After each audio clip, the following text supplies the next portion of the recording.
тебя есть какие-то версии, какое-то объяснение, почему бойцов батальона шейха Мансура внесли в Есть. санкционный список? Это продолжается еще с осени. Прошлой осенью у нас наша информация.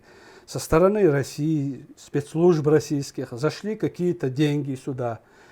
Какой отдел, какую структуру, я еще не знаю. Некоторые говорят какой-то там ДСР, некоторые говорят полицию, некоторые говорят СБУ.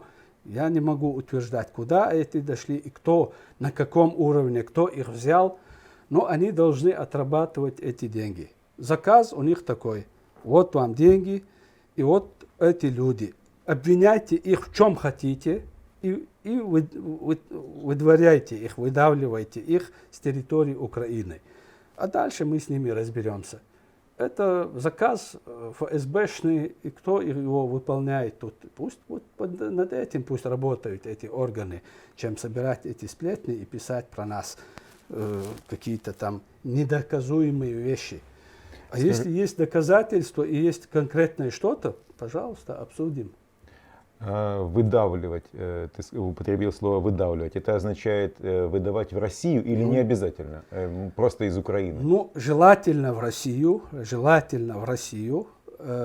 выдавать. Если не получится выдавать в Россию, именно в Россию, то выдавливать, чтобы из Украины они ушли в Европу, Турцию, Сомали, куда хотят.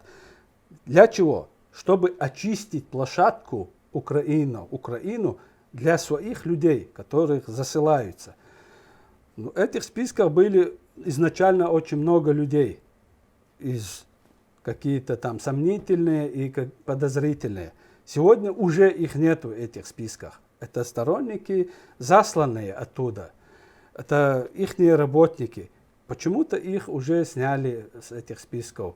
Вот над этим надо работать, а не над нами. Что, мы уже доказали свою позицию за 7 лет.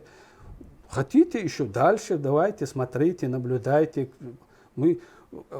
Какие мы должны быть супер какие-то агенты, что 7 лет не выдаем себя, ждем, притворяемся какими-то бойцами и занимаемся какими-то непонятными делами. Ну, значит, нам Оскар надо какой-то за такое терпение и за такое столько времени продержались в таких условиях, которые у нас находятся на базе.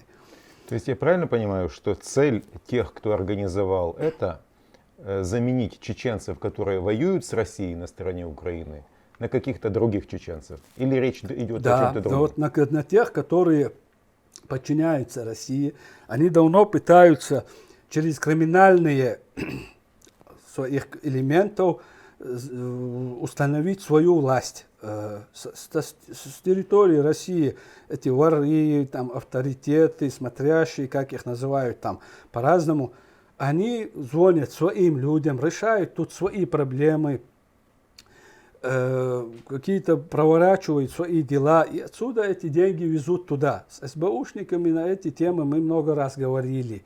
Почему вы на это закрываете глаза? Почему вы не разбираетесь? Вот, мы вмешались и помешали им и в Одессе, и в Киеве, 2-3 делах, вот этих сделках. Это работа полиции и СБУ. Но когда они бездействовали, мы им помешали этим. Ну, наверное, поэтому нас обвинили, я не знаю. Но мы сорвали их, эти 2-3 сделки, которые засланы были.